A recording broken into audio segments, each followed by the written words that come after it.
आज हम बात करते हैं सिद्ध साहित्य से संबंधित प्रमुख कवि, उनकी विशेषताएं इत्यादि।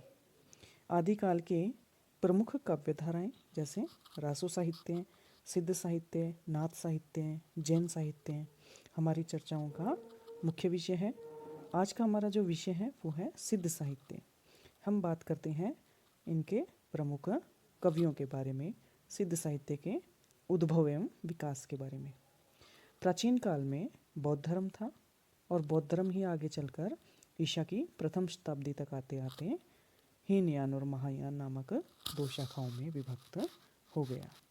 यानी कि बौद्ध धर्म दो भागों में बट गया था, हीनयान और महायान। हीनयान से आशय संकुचन से है, संकुचित यानी कि छोटा मार्ग कह सकते हैं हम, जिसमें केवल विरक्त और सन्यासियों को ही आश्रय प्राप्त होता था। यानी कि केवल वही व्यक्ति आते थे जो गृहस्थ धर्म को त्याग करके आते थे। महायान, महायान शब्द से ही पता चलता है कि महान या विस्तृत, यानी कि इस शाखा में सभी वर्गों, जातियों, चाहे वो गृहस्थी है अथवा सन्यासी हैं, सभी को ही इसमें सम्मिलित किया जाता था। यानी कि किसी भी प्रकार का वर्ग भेद, भेदभाव, छुआछूत जैसी समस्याएं महायान में नहीं थी। हीनयान की अपेक्षा महायान में अनुयायी हैं वो संख्या में अधिक मिलते हैं। आगे बात करते हैं हम। महायान शाखा में भी तंत्र मंत्र, तपस्या, साधना, सिद्धि, चमत्कार इत्यादि का समावेश होने पर यह अपनी मूल दिशा से परिवर्तित होने लगा था और यही शाखा आगे चलकर मंत्रयान शाखा में परिवर्तित हो गई।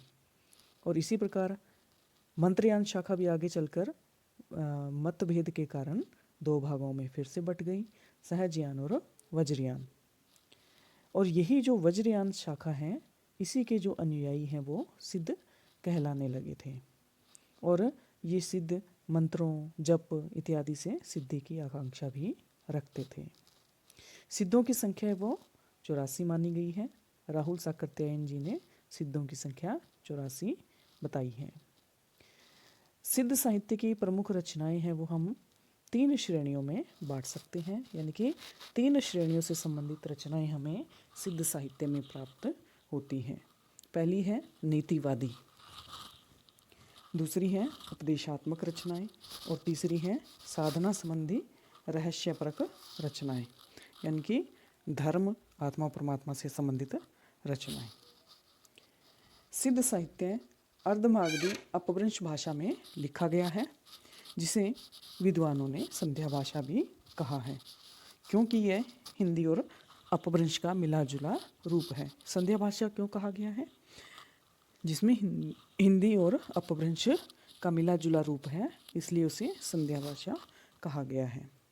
रस की दृष्टि से देखा जाए तो सिद्ध साहित्य में शांत रस की प्रधानता रहती है या दिखाई देती है। हम बात करते हैं प्रमुख सिद्ध कवियों के बारे में।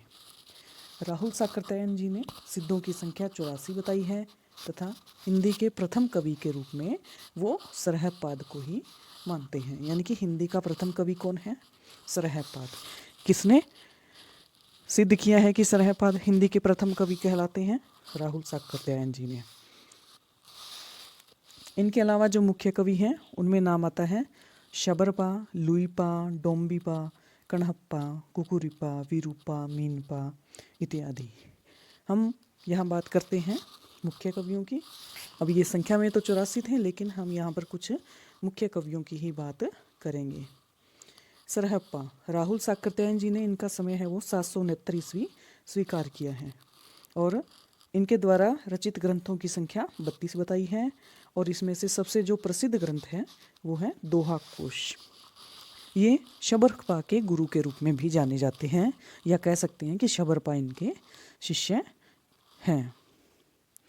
शबरपा की बात करें आगे तो इनका जन्म हुआ था 780 ईस्वी में। क्षत्रिय कुल में जन्मे थे ये और ये सरहपाद के शिष्य थे। इनका जो प्रसिद्ध ग्रंथ है वो है चर्यापद। तीसरे हमारे सिद्ध कवि हैं लुईपा। कायस्थ परिवार में जन्मे थे और ये शबरपा के शिष्य रहे हैं। इनकी साधनाओं को देखकर उड़ीसा के तत्कालीन जो राजा हैं और वहाँ के जो मंत्री हैं वो इनके शिष्य बन गए थे।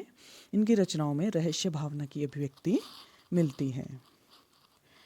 इनके बाद है कणहप्पा। इनका जन्म हुआ था 820 ईस्वी में। कर्नाटक में जन्मे थे ये और ब्राह्मण परिवार से संबंधित थे या ब्राह्मण परिवार में इनका जन्म हुआ था और इनके गुरु का नाम था जालंधर। इनकी 74 रचनाएं बताई जाती हैं जिनमें रहस्यात्मक अनुभूति मिलती है।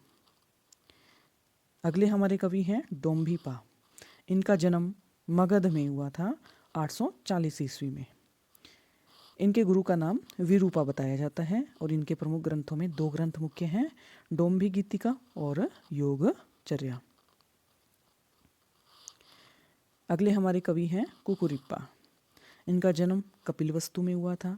ब्राह्मण परिवार में ये जन्मे थे और इनकी जो जन्म से संबंधित जो सन है वो अभी तक ज्ञात नहीं हो पाया है और इनके ग्रंथों की संख्या 16 मानी जाती है। मैं उषा आज यहीं पर अपना जो चर्चा है वो समाप्त करती हूँ। अगले लेक्चर में हम करेंगे सिद्ध साहित्य की विशेषताएं। धन्यवाद।